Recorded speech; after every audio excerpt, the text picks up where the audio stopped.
নমস্কাৰ আপোনালোক সকলোকে মোৰ নতুন এটা ভিডিঅ'লৈ স্বাগতম জনাইছোঁ। আজিৰ ভিডিঅ'টোত মই আলোচনা কৰিম আপোনালোকে কেনেদৰে প্ৰেক্টিছ কৰিলে 24 মিনিটৰ ভিতৰত 5 কিলোমিটাৰ কোৱালিফাই কৰিব পাৰিব।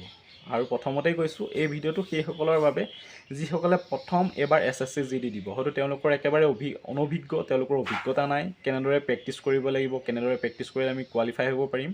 গতিকে তেওঁলোকৰ কাৰণেহে বনাইছোঁ, অভিজ্ঞসকলৰ কাৰণে বনোৱা নাই। তেওঁলোকে হয়তো জানেই, গতিকে বেয়া নাপাব, মই কথাটো কৈ দিছোঁ। কমেণ্টত বহুতে যি টি কৈ দিয়ে যে, সেইকাৰণে মই প্ৰথমতে কথাটো কৈ দিছোঁ। ব'লক তেতিয়াহ'লে আজিৰ ভিডিঅ'টো আৰম্ভ কৰোঁ। আপোনালোকে প্ৰথম যোনদিনা ৰানিং কৰিবলৈ যাব, প্ৰথম বুলিয়ে নহয়, আপোনালোকে সদায় এটা কথা মনত ৰাখিব, আপোনালোকে প্ৰথম ষ্ট্ৰেচিং কৰিব আৰু ৱাৰ্ম আপ কৰিব। বডিটো গৰম কৰি ল'ব আৰু ষ্ট্ৰেচিং কৰিব। এইখিনি কৰিলে আপোনালোকৰ ইঞ্জুৰি হোৱাৰ চান্সটো নাথাকে, আপোনালোকৰ চিন পেইন নহয় বা আপোনালোকৰ বেলেগ একো অসুবিধা নহয়। আপোনালোকে যিমান পাৰে ষ্ট্ৰেচিং আৰু ৱাৰ্ম আপ সদায় কৰি ল'ব। তাৰপিছত আপোনালোকে ৰানিং ষ্টাৰ্ট কৰিব। আপোনালোকে প্ৰথম দিন নহয়, আপোনালোকে এসপ্তাহমান এনেদৰে ৰানিং কৰিব। আপোনালোকে প্ৰথম এসপ্তাহটো এনেদৰে ৰানিং কৰিব। চাওক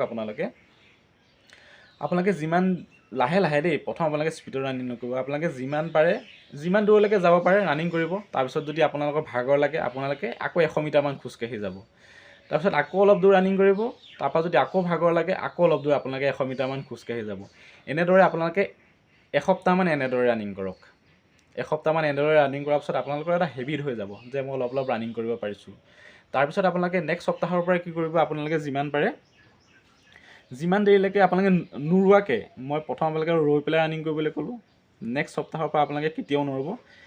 যিমান দেৰিলৈকে পাৰে, মানে স্পীডত কেতিয়াও নদৌৰিব। বোলে মই আজি 2 কিলোমিটাৰহে পাৰিছোঁ, হ'ব, আপোনালোকে নোৰোৱাকৈ ৰানিং কৰিবলৈ চেষ্টা কৰক।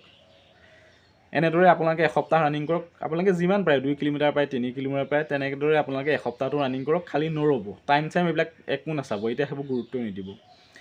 তাৰ পাছৰ সপ্তাহটোত, 3 নম্বৰ সপ্তাহটোত আপোনালোকে কি কৰিব, আপোনালোকে টাইম নাচাব, 5 কিলোমিটাৰ ৰানিংটো আপোনালোকে কমপ্লিট কৰিবলৈ চেষ্টা কৰিব। টাইম কিমান লাগিছে এইটো নাচাব, আপোনালোকে নোৰোৱাকৈ 5 কিলোমিটাৰ ৰানিংটো কমপ্লিট কৰিবলৈ চেষ্টা কৰিব। 3 নম্বৰ সপ্তাহটোত আপোনালোকে তেনেকৈ কৰিব। 4 নম্বৰ সপ্তাহটোত আপোনালোকৰ এটা মনত দম আহি যাব যে মই 5 কিলোমিটাৰ দেখোন এতিয়া কমপ্লিট কৰিব পৰা হৈ গ'লোঁ, এতিয়া মোৰ টাইমিংটোহে মেইন। আপোনালোকে কি কৰিব, 4 নম্বৰ সপ্তাহটোত আপোনালোকে লং ৰানিং কৰিবলৈ চেষ্টা কৰিব। ধৰি লওক আপোনালোকে 5 কিলোমিটাৰ যিহেতু আপোনালোকে কমপ্লিট কৰিলেই আগৰ সপ্তাহত, নেক্সট সপ্তাহটোত আপোনালোকে যিমান পাৰে 6 কিলোমিটাৰ, 7 কিলোমিটাৰ, যিমান পাৰে, সদায় নকৰিব, মই কৈছোঁ আপোনালোকে যদি আজি 7 কিলোমিটাৰ ৰানিং কৰিলে, নেক্সট দিনাখন আপোনালোকে শ্ল' ৰানিং কৰিব। আপোনালোকে ধৰি লওক 2 কিলোমিটাৰ, 3 কিলোমিটাৰ, তেনেকৈ 2টা ৰিপিটেশ্যন মাৰিব। সেই সপ্তাহটোত আপোনালোকে লং ৰানিং 3 দিনমান কৰিব আৰু শ্বৰ্ট ৰানিং আপোনালোকে 3 দিনমান কৰিব। শ্বৰ্ট ৰানিঙত এনেকুৱা আপোনালোকে স্পীড ৱৰ্কো ৰাখিব পাৰে। ধৰি লওক আপোনালোকৰ স্পীড ৱৰ্কত কি আছে আপোনালোকে চাই ল'ব, সেইমতে কৰিব। সেই সপ্তাহটোত তেনেকৈ কৰিব। তাৰ পাছৰ সপ্তাহটোত আপোনালোকে কি কৰিব, মই 5 কিলোমিটাৰটো মই 24 মিনিটৰ ভিতৰত কোৱালিফাই কৰিব পাৰিছোঁ নে, আপোনালোকে টাইম চাব। প্ৰথম দিনাখন টাইম চাব যে আপোনালোকৰ 24 মিনিটৰ ওচৰে পাজৰে আহিয়ে যাব। মই কৈছোঁ নহয়, আহিয়ে যাব। যদিহে নাহে, আপোনালোকে একো টেনশ্যন নল'ব। নেক্সট দিনাখন আকৌ আপোনালোকে লং ৰানিং কৰিবলৈ চেষ্টা কৰক। আৰু তাৰ পাছৰ দিনা আপোনালোকে আকৌ শ্বৰ্ট ৰানিং, যিবিলাক স্পীড ৱৰ্ক আছে, স্পীড ৱৰ্কবিলাক কৰিবলৈ চেষ্টা কৰক। তাৰপিছত আকৌ নেক্সট দিনা আপোনালোকে টাইম চাওক। এনেদৰে আপোনালোকে অনুশীলন কৰি যাওক। আৰু মনত ৰাখিব, সদায় এক্সাৰচাইজ কৰিব। ৰানিং হোৱাৰ পিছত আপোনালোকে যিবিলাক এক্সাৰচাইজ আছে, স্পীড ৱৰ্কৰ কাৰণে যিবিলাক এক্সাৰচাইজ আছে, সেইখিনি একদম শেষৰ ফালে কৰিবলৈ চেষ্টা কৰিব। যেতিয়া আপোনালোকৰ টাইমৰ ওচৰা ওচৰি আহিছে একদম, আৰু তেনেকুৱা সময়ত আপোনালোকে সেইখিনি কৰিবলৈ চেষ্টা কৰক।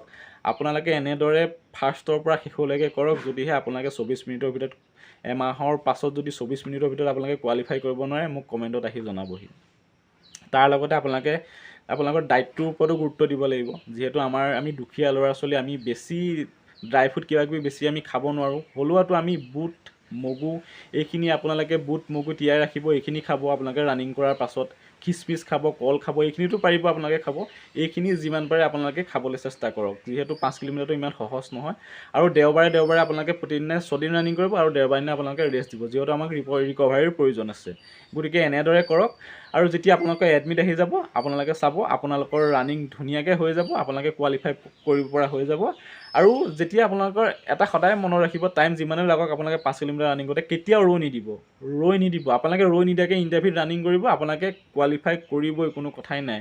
টাইমৰ ভিতৰত আপোনালোকে সোমাব। গতিকে এনেদৰে আপোনালোকে অনুশীলন কৰক আৰু আপোনালোকে কোৱালিফাই কৰিব পাৰিব। আৰু এই ভিডিঅ'টো সেই নতুন ল'ৰা ছোৱালীসকলৰ কাৰণে বনাইছোঁ, যিসকলে প্ৰথম এবাৰ SSCGD ৰানিং কৰিব। ধন্যবাদ। আৰু এনেকুৱা ইনফৰ্মেটিভ ভিডিঅ' পাই থাকিবৰ কাৰণে প্লিজ মোৰ চেনেলটো ছাবস্ক্ৰাইব কৰি ৰাখিব।